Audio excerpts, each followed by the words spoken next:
बिस्मिल्लाहिर्रहमानिर्रहीम। नाज़रीन, मैं आज आपको शुगर का बड़ा अहम नुस्खा बताऊँगा। ये नुस्खा दरअसल जो है ना, ये बहुत ही पुराना है। ये चीज़ें आजकल मुयस्सर नहीं होती, लेकिन जिसने भी बनाना हो मुयस्सर हो सकती हैं। मसलन ये देखें, ये एक बूटी है, इसको कहते हैं कंडेरी बूटी। कंडेरी कंडेरी बूटी है। ये देखें, इसके साथ ये ऐसी होती है।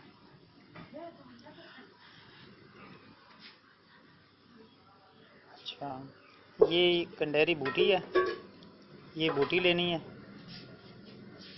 तकरीबन ये लेनी है 5-6 किलो, और इसके अंदर 5-6 किलो पानी डाल देना है और 24 घंटे के लिए रख देना है। और इसके बाद फिर हमने ये करना है कि नीम के जो गूदा होता है ना, नीम का गूदा, वो इसके अंदर डाल देना है। नीम का गूदा डालते हुए हमने गाय का घी 1 किलो लेना है। गाय के 1 किलो घी लेना है। और ये जो है ना, ये देख सकते हैं, ये मैंने नीम का गूदा और ये घी गाय का और ये कंडेरी का पानी जो 24 घंटे के लिए भिगो कर रखा हुआ था, वो मैंने ये इसके अंदर रख दिया है। और इसके अंदर जो बाकी मांदा कंडेरी का पानी है ना, वो मैंने इधर रखा हुआ है, ये डोल के अंदर। ये तकरीबन सारा 7-8 किलो पानी है।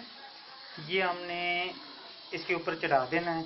और ये तकरीबन जब 1 किलो रह जाए ना, जब 1 किलो खाली घी रह जाए, तो फिर जब ये 1 किलो रह जाएगा तो इसको 1 चम्मच खाना खाने के बाद सुबह और 1 शाम, इंशाल्लाह ये इस्तेमाल करने से शुगर बिल्कुल ख़त्म हो जाएगी। चीज़ें मैं आपको फिर बता दूं, इसके अंदर कंडेरी का इस्तेमाल है और नीम का गूदा है और गाय का खालिस घी है। तो इसके इस्तेमाल से इंशाल्लाह शुगर हमेशा हमेशा के लिए ख़त्म हो जाती है। बस मज़ीद मालूमात के लिए आप हमारा चैनल देखते रहिए। अल्लाह हाफ़िज़।